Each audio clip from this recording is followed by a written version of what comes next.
Hello दोस्तों, गुरुजी परिवार exam में आपका स्वागत है। आज की इस वीडियो में हम देखेंगे वो सभी महत्वपूर्ण क्वेश्चन जो शिक्षक भर्ती के सभी एग्जाम में हमें अक्सर देखने को मिलते हैं, चाहे वो सुपर टेट हो या रीट हो। आज इस सुपर टेट की सीरीज में हम ये देखेंगे महत्वपूर्ण सीडीपी के क्वेश्चन। चलिए वीडियो को स्टार्ट करते हैं। सबसे पहले क्वेश्चन देखते हैं। पहला कह रहा है, ऐसा चिंतन जिसमें व्यक्ति अपने काल्पनिक विचारों एवं इच्छाओं की अभिव्यक्ति करता है कहलाता है।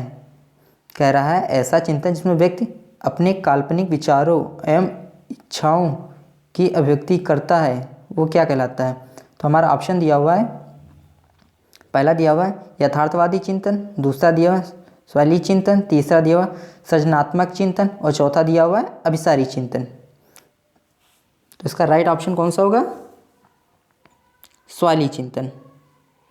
स्वैली जो चिंतन है इसके अंतर्गत व्यक्ति जो है काल्पनिक विचारों में इच्छाओं की अभिव्यक्ति करता है। किसके अंदर करता है? स्वैली चिंतन के अंतर्गत। नेक्स्ट क्वेश्चन देखते हैं। नेक्स्ट क्वेश्चन हमारा कह रहा है, चिंतन मानसिक क्रिया का ज्ञानात्मक पहलू है। चिंतन की यह परिभाषा किसने दी है? कह रहा है चिंतन जो है मानसिक क्रिया का ज्ञानात्मक पहलू है। चिंतन की यह परिभाषा किसने दी है? ये किसने परिभाषा दी है? ऑप्शन हमारा दिया हुआ है वायरन ने, रॉस ने या वैलेंटाइन ने या स्किनर ने। तो किसने दी है? चिंतन मानसिक क्रिया का ज्ञानात्मक पहलू है, ये किसने? ये रॉस ने दी है। किसने दी है? रॉस ने कहा है चिंतन मानसिक क्रिया का ज्ञानात्मक पहलू है। अब नेक्स्ट क्वेश्चन देखते हैं। नेक्स्ट क्वेश्चन हमारा कह रहा है, ऐसा चिंतन जिसका संबंध वास्तविकता से होता है कहलाता है। जिसका संबंध मतलब वास्तविकता से होता है वो क्या कहलाता है? चिंतन। तो ऑप्शन दिया हुआ है यथार्थवादी चिंतन, स्वैली चिंतन, अभिसारी चिंतन, सृजनात्मक चिंतन। तो इसका राइट ऑप्शन कौन सा होगा? यथार्थवादी चिंतन। यथार्थवादी चिंतन ऐसा चिंतन है जिसका संबंध वास्तविकता से होता है। वास्तविकता से किसका संबंध होता है? यथार्थवादी चिंतन का। अब नेक्स्ट क्वेश्चन देखते हैं। नेक्स्ट क्वेश्चन हमारा कह रहा है, अपने चिंतन में अवधारणात्मक परिवर्तन लाने हेतु शिक्षार्थियों को सक्षम बनाने के लिए एक शिक्षक को क्या करना चाहिए? कह रहा है, अपने चिंतन में अवधारणात्मक परिवर्तन लाने हेतु शिक्षार्थियों को सक्षम बनाने के लिए एक शिक्षक को क्या करना चाहिए? तो ऑप्शन हमारे दिए हुए हैं। पहला दिया हुआ है उन बच्चों को पुरस्कार देना चाहिए जिन्होंने अपने चिंतन में परिवर्तन किया है, और दूसरा कह रहा है बच्चों को स्वयं चिंतन करने के लिए हतोत्साहित करना चाहिए और उनसे कहना चाहिए कि वे शिक्षकों की बातों को सुने और उनका अनुपालन करें। और तीसरा कह रहा है व्याख्यान के रूप में व्याख्या प्रस्तुत करनी चाहिए। और चौथा हमारा क्या कह रहा है? स्पष्ट और आश्वस्त करने वाली व्याख्या देनी चाहिए तथा शिक्षार्थियों के साथ चर्चा करनी चाहिए। तो इसका राइट ऑप्शन होगा, ये तो होगा नहीं, व्याख्या करनी चाहिए। कहाँ गया? ये रहा। ये तो गलत हो गया हमारा, व्याख्या पे जोर ही नहीं देना है। बच्चों को स्वयं चिंतन के लिए हतोत्साहित भी नहीं करना है, ये भी गलत है। उन बच्चों को पुरस्कार की बात भी नहीं करनी। तो हमारा राइट ऑप्शन कौन सा बचा है? कौन सा? फोर्थ। तो ये हमारा राइट ऑप्शन होगा। स्पष्ट और आश्वस्त करने वाली व्याख्या देनी चाहिए तथा शिक्षार्थियों के साथ चर्चा करनी चाहिए। जहाँ चर्चा की बात आए वो हमारा राइट ऑप्शन होगा। नेक्स्ट देखते हैं। नेक्स्ट हमारा क्वेश्चन कह रहा है, किस प्रकार के चिंतन को मनोवैज्ञानिकों ने विवेचन अथवा तर्कणा कहा है? किस प्रकार के चिंतन को मनोवैज्ञानिकों ने विवेचन अथवा तर्कणा कहा है? तो ऑप्शन हमारा दिया हुआ पहला स्वैली चिंतन, दूसरा दिया हुआ यथार्थवादी चिंतन, और तीसरा दिया हुआ है एक और दो दोनों, और चौथा दिया उक्त कोई नहीं। तो हमारा राइट ऑप्शन होगा स्वैली चिंतन। स्वैली चिंतन जो है, इस चिंतन को मनोवैज्ञानिकों ने विवेचन अथवा तर्कणा कहा है, स्वैली चिंतन को। नेक्स्ट क्वेश्चन देखते हैं। नेक्स्ट क्वेश्चन हमारा कह रहा है, यदि आभास है। यदि आभास से कहा जाए कि 8 में से 2 घटाने पर क्या उत्तर आएगा, तो आभास इस समस्या को हल करने के लिए चिंतन को सहारा लेता है। उपयुक्त उदाहरण में निहित चिंतन का उदाहरण है, मतलब आभास से कहा गया है कि 8 में से उसको 2 घटाने हैं, तो आभास इस समस्या को हल करने किस प्रकार के मतलब चिंतन का सहारा ले रहा है, यही इसमें बताना है। तो पहला हमारा ऑप्शन दिया हुआ है अपसरण चिंतन, दूसरा दिया हुआ अभिसारी चिंतन, तीसरा दिया हुआ सृजनात्मक चिंतन और चौथा दिया हुआ आलोचनात्मक चिंतन। तो इसका राइट ऑप्शन कौन सा होगा? बी, अभिसारी चिंतन। आभास को हल करने के लिए 8 में से 2 घटाने पर क्या उत्तर है? इसको हल करने के लिए अभिसारी चिंतन का सहारा लेगा। किसका लेगा?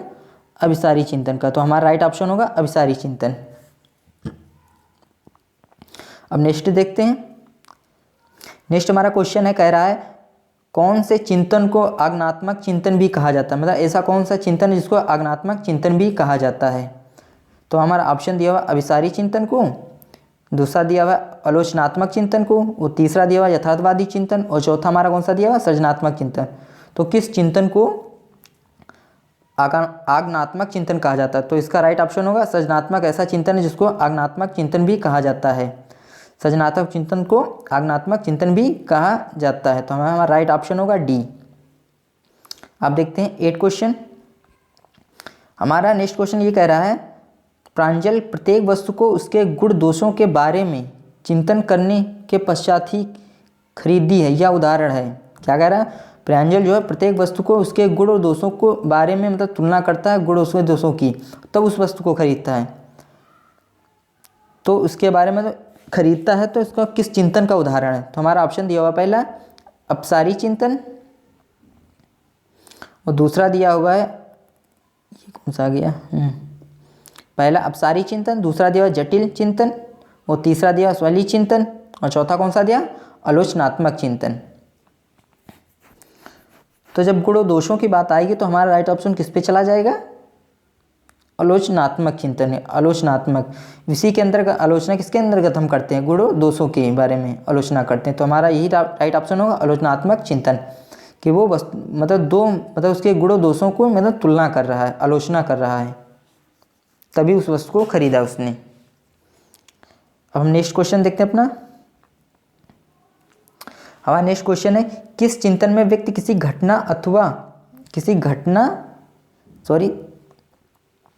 चिंतन में व्यक्ति किसी घटना, तथ्य अथवा वस्तु की सच्चाई स्वीकार करने से पहले उसके गुण दोष की परख कर लेता है।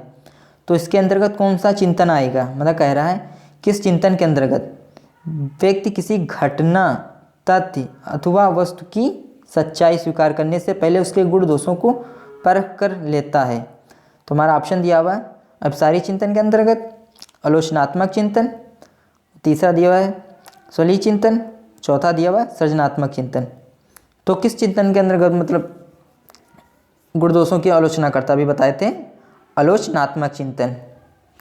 आलोचनात्मक ऐसा चिंतन है जिसके अंतर्गत हम लोग गुण दोषों के बारे में चर्चा करते हैं।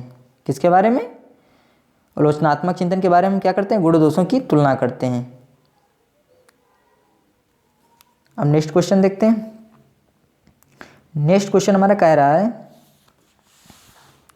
सवाली चिंतन में अभिव्यक्ति होती है।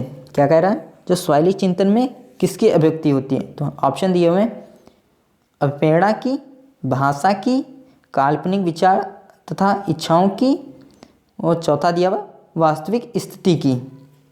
तो सवाली चिंतन किसके अंदर आता था? अभी हमने पहले क्वेश्चन इसी का देखा था। किसके अंदर आता है? ये काल्पनिक चिंतन के अंतर्गत आता है। काल्पनिक और काल्पनिक विचार और इच्छाओं के अंतर्गत आता है सवाली चिंतन। सवाली चिंतन किसके अंदर आता है? काल्पनिक जो विचार होते हैं और इच्छाओं के बीच कौन सा चिंतन होता है? सवाली चिंतन। अब नेक्स्ट देखते हैं क्वेश्चन।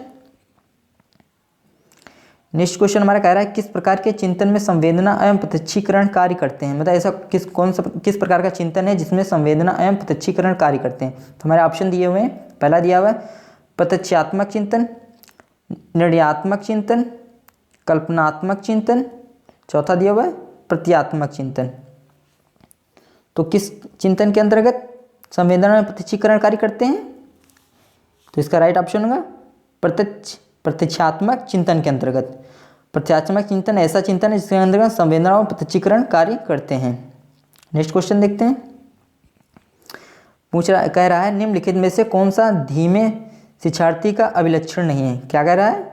कौन सा धीमे शिक्षार्थी का अभिलक्षण नहीं है? तो पहला ऑप्शन दिया हुआ ध्यान की अल्पावधि, और दूसरा कह रहा है सीमित शब्दावली, तीसरा कह रहा है रुचि का सीमित प्रास, और चौथा क्या कह रहा है अमूर्त चिंतन।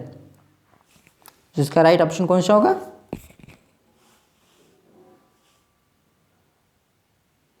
तो इसका राइट ऑप्शन होगा अमूर्त चिंतन। अमूर्त चिंतन धीमे शिक्षार्थी का अभिलक्षण नहीं है। अब नेक्स्ट देखते हैं। नेक्स्ट क्वेश्चन हमारा कह रहा है किस प्रकार के चिंतन का संबंध पूर्व अनुभवों पर आधारित भविष्य से होता है? मतलब ऐसा कौन सा ऐसा चिंतन है जिसका संबंध पूर्व अनुभवों पर आधारित भविष्य से होता है? तो ऑप्शन हमारे दिए हुए हैं। पहला ऑप्शन दिया हुआ प्रत्यक्षात्मक चिंतन, और दूसरा दिया अध्यात्मक चिंतन, तीसरा दिया हुआ काल्पनिक चिंतन, चौथा दिया हुआ तार्किक चिंतन। तो किस चिंतन का संबंध पूर्व अनुभवों पर आधारित भविष्य से होता है? तो हमारा कौन सा चिंतन होगा? ये काल्पनिक चिंतन के अंतर्गत आता है। किस चिंतन के अंतर्गत आएगा? काल्पनिक चिंतन के अंतर्गत। अब नेक्स्ट क्वेश्चन देखते हैं। नेक्स्ट क्वेश्चन हमारा कह रहा है सबसे अलग या हटकर चिंतन निम्न में से संबंधित है। सबसे अलग या हटकर चिंतन निम्नलिखित में से संबंधित है। तो ऑप्शन दिया हुआ अपसारी चिंतन, दूसरा दिया हुआ तार्किक चिंतन, तीसरा दिया हुआ मूल्यांकन चिंतन, चौथा दिया हुआ अभिसारी चिंतन। इसका राइट ऑप्शन कौन सा होगा? अपसारी चिंतन। अपसारी चिंतन के अंतर्गत ही सृजनात्मकता आती है। सृजनात्मकता किस चिंतन के अंतर्गत आती है? अपसारी चिंतन के अंतर्गत। सृजनात्मकता किससे रिलेटेड है? अपसारी चिंतन से। तो इसका राइट ऑप्शन भी कौन सा होगा? अपसारी चिंतन। अब नेक्स्ट देखते हैं। नेक्स्ट क्वेश्चन हमारा कह रहा है सबसे उच्च प्रकार का चिंतन किसे माना गया? कह रहा है सबसे उच्च प्रकार का जो चिंतन है किसे माना गया है? तो हमारे ऑप्शन दिए हुए हैं प्रतिज्ञात्मक चिंतन, प्रत्यक्षात्मक चिंतन, काल्पनिक चिंतन, तार्किक चिंतन। तो मतलब कौन सा ऐसा चिंतन जो उच्च क्वालिटी का माना गया, उच्च चिंतन का? तो इसका राइट ऑप्शन होगा तार्किक चिंतन। तार्किक चिंतन को सबसे उच्च प्रकार का चिंतन माना गया है, तार्किक चिंतन को। नेक्स्ट क्वेश्चन देखते हैं। नेक्स्ट क्वेश्चन हमारा कह रहा है कौन सा कथन चिंतन के भविष्य में गलत है? मतलब कह रहा है कौन सा ऐसा कथन है जो चिंतन के भविष्य में गलत है? तो पहला हमारा कथन दिया हुआ है चिंतन की प्रतिमाएं और भाषा प्रयुक्त होती हैं। दूसरा हमारा कह रहा है चिंतन एक प्रकार की सूचना प्रक्रमण है। तीसरा कह रहा है चिंतन संज्ञानात्मक प्रक्रिया का समुच्चय है, और चौथा कह रहा है चिंतन और भाषा असंबंधित हैं। तो इसका राइट ऑप्शन होगा ये चिंतन और भाषा असंबंधित बल्कि संबंधित हैं। क्या है? चिंतन और भाषा असंबंधित नहीं है बल्कि संबंधित हैं। यही हमारा गलत ऑप्शन है। क्या है? गलत है ये। चिंतन और भाषा क्या है? ये एक दूसरे से संबंधित हैं ना कि असंबंधित हैं। अब नेक्स्ट क्वेश्चन देखते हैं।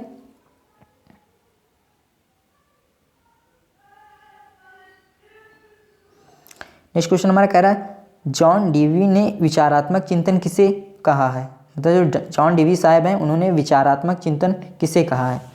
तो ऑप्शन दिया है प्रत्यक्षात्मक चिंतन को, तथ्यात्मक चिंतन को, या काल्पनिक चिंतन को, या तार्किक चिंतन को। तो जॉन डीवी ने विचारात्मक चिंतन किसे कहा है? ये तार्किक चिंतन को कहा है। किसको कहा है? तार्किक चिंतन को जॉन डीवी ने क्या कहा है? विचारात्मक चिंतन। अब नेक्स्ट क्वेश्चन देखते हैं। नेक्स्ट क्वेश्चन हमारा कह रहा है चिंतन की प्रक्रिया में व्यक्ति डैश के माध्यम से स्वयं बातचीत करता है। किस चिंतन की प्रक्रिया में व्यक्ति जो है डैश के माध्यम से स्वयं से बातचीत करता है? तो ऑप्शन हमारा दिया हुआ भाषा, संकेत, प्रतिमा, या प्रत्यय। क्या कह रहा है? चिंतन की किस प्रक्रिया में व्यक्ति डैश के माध्यम से स्वयं बातचीत करता है? भाषा, संकेत, प्रतिमा, या प्रत्यय। तो इसका राइट ऑप्शन कौन सा होगा? भाषा। भाषा के माध्यम से ही व्यक्ति स्वयं से बातचीत करता है। चिंतन जब करता तो सोचता है ना, तो भाषा का ही प्रयोग करता है। अब नेक्स्ट क्वेश्चन देखते हैं। नेक्स्ट क्वेश्चन हमारा कह रहा है चिंतन शक्ति के विकास की प्रक्रिया निम्नलिखित में से कौन सा कथन गलत है। कह रहा है चिंतन शक्ति के विकास की प्रक्रिया में, क्या कह रहा है, चिंतन शक्ति के विकास की प्रक्रिया में निम्नलिखित में से कौन सा कथन गलत है। तो पहला दिया हुआ ज्ञान व अनुभवों की यथेष्टता, दूसरा दिया हुआ है यथेष्ट अभिप्रेरणा, तीसरा दिया हुआ है यथेष्ट स्वतंत्रता व लचीलापन, और चौथा क्या दिया हुआ, कम बुद्धि व ज्ञान। तो इसका राइट ऑप्शन कौन सा होगा। तो इसका राइट ऑप्शन होगा कम बुद्धि व ज्ञान। क्या होगा, कम बुद्धि व ज्ञान। अब नेक्स्ट क्वेश्चन देखते हैं। जब संकेत किसी चेतन या क्रियात्मक अनुक्रिया के लिए उद्दीपन के रूप में कार्य करता है तो इसे कहते हैं। कह रहा है जब संकेत किसी चेतन या क्रियात्मक अनुक्रिया के लिए उद्दीपन के रूप में कार्य करता है तो इसे कहते हैं। तो इसे क्या कहते हैं। ऑप्शन दिए हुए प्रत्यय, भाषा, चिन्ह या सूत्र। तो इसे क्या कहते हैं। तो इसका आप लोग आंसर कमेंट बॉक्स में बताइएगा। अगर आपको वीडियो अच्छी लगी है तो वीडियो को लाइक करें, और अगर कोई वीडियो में कमी रह गई तो कमेंट बॉक्स में अपनी राय अवश्य दें। धन्यवाद। और हाँ, इस 20वें नंबर का जो क्वेश्चन है इसका आंसर आप लोग हमें कमेंट बॉक्स में अवश्य बताइएगा, जो 20 नंबर का रह गया है। ठीक है, धन्यवाद।